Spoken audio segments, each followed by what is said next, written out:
அச்சோதை என்ற தேவலோகத்து மங்கை பித்ரு தேவர்களை பார்க்க ஆசைப்பட்டாள். ஒரு நாள் பித்ரு தேவர்கள் அவளுக்கு காட்சி கொடுத்தார்கள். அதில் மாவசு என்பவர் அவள் கண்ணை கவர்ந்தார். அவர் மீது ஆசை கொண்ட அச்சோதை, இவன் எனக்கு கணவனாக வந்தால் எப்படி இருக்கும் என்று நினைத்தாள். அவள் நினைத்ததை திவ்ய திருஷ்டியில் பார்த்த மாவசு, தேவலோகத்து பெண்மணி இப்படி நினைப்பதா என்று அவளுக்கு சாபத்தை கொடுத்தார். நீ பூலோகத்துக்கு செல் என்று தள்ளிவிட்டார். பூலோகம் வரும் வழியில் எனக்கு இப்படி ஒரு தண்டனையா என்று மனமுருகி அழுதாள். அந்தரத்திலேயே நின்றுவிட்டாள். அங்கேயே தவம் செய்யத் தொடங்கினாள். தவத்தை மெச்சிய மாவசு அவளுக்கு தரிசனமாகி, பெண்ணே, உன் பாவங்கள் மன்னிக்கப்பட்டன. நீ துன்புற்ற இந்த நாளை அமாவாசை என்று எல்லோரும் கொண்டாடுவார்கள். அன்று மறைந்த முன்னோர்களுக்கு தர்ப்பணம் கொடுப்பார்கள் என்று சொல்லி மறைந்தார். அழகாபுரி என்ற நாட்டை அழகேசன் என்ற மன்னன் ஆண்டு வந்தான். அவனுக்கு புத்திரபாக்கியமில்லை. அதற்காக தீர்த்த யாத்திரை செல்ல முடிவு செய்தான். அதன் பலனாக அவனுக்கு ஒரு மகன் பிறந்தான்.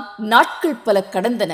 வானில் ஒரு அசிரீரி ஒலித்தது. உன் மகன் சிறுவயதில் மரித்து போவான். மனக்கலக்கத்தில் என்ன செய்வதென்று அறியாமல் மன அமைதிக்காக கோவில் கோவிலாய் சென்று வந்தான். அப்படியே ஒரு நாள் காளி கோவிலுக்கு வந்தான். காதில் ஒரு தொனி ஒலித்தது. மகனே, கவலைப்படாதே. உன் மகன் இறக்கும் நாளில் அவனுக்கு திருமணம் செய்து வை. அந்த பெண்ணின் மாங்கல்ய பலத்தால் அவன் உயிர்த்தெழுந்து நீடூடி வாழ்வான் என்று சொன்னாள் அம்பிகை. மகன் ஒரு நாள் மரித்தான். ஒரு ஏழை பெண்ணை அவனுக்கு மணமுடித்து வைத்தான் மன்னன். இரவு மகனின் சடலத்துடன் அவளையும் காட்டிற்கு அனுப்பி வைத்தார்கள். அவன் உறங்கிக் கொண்டிருக்கிறான் என்று அந்த பெண் இரவு முழுவதும் காத்திருந்தாள். காலையில் கண் விழித்து பார்த்தாள். உண்மை புரிந்தது. கதறி அழுதாள். தெரிந்த அத்தனை தெய்வங்களையும் அழைத்தாள். அம்பிகை அவளுக்கு தரிசனமாகி அவனுக்கு உயிர் கொடுத்தாள். ஆடி அமாவாசை என்று இந்த கதையை யார் யார் படிக்கிறார்களோ அவர்களுக்கு தீர்க்க சுமங்கலி வரம் கிட்டும் என்று சொல்லி மறைந்தாள். இந்த சம்பவம் நடந்தது ஒரு ஆடி அமாவாசை என்று. ராமபிரான் வனவாசம் சென்ற போது அவர் தந்தை மரித்து போனார். செய்தி அறிந்த ராமபிரான் அவருக்கு தர்ப்பணம் கொடுக்க பல இடங்களுக்கும் சென்று வந்தார். பிண்டம் வைக்கும் போது அது புழுவாய் மாறிப்போனது. ராமபிரான் சிவபெருமானை நோக்கி மன்றாடினார். தர்ப்பணபுரிக்கு சென்று தர்ப்பணம் கொடுத்தார். பிண்டம் மல்லிகை பூவாய் மாறி வாசனை கொடுத்தது. தன் தந்தை அதை ஏற்றுக்கொண்டார் என்ற மகிழ்ச்சியில் திரும்பினார்.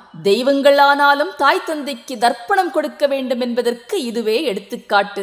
நம்மை ஈன்றெடுத்த பெற்றோர்களுக்கும் அறியாமை எனும் இருளை அகற்றி ஞான ஒளி வீசச் செய்யும் குருக்களுக்கும் ஆடி அமாவாசை என்று தர்ப்பணம் கொடுத்து அவர்களின் அருளாசி பெறுவோம். நன்றி.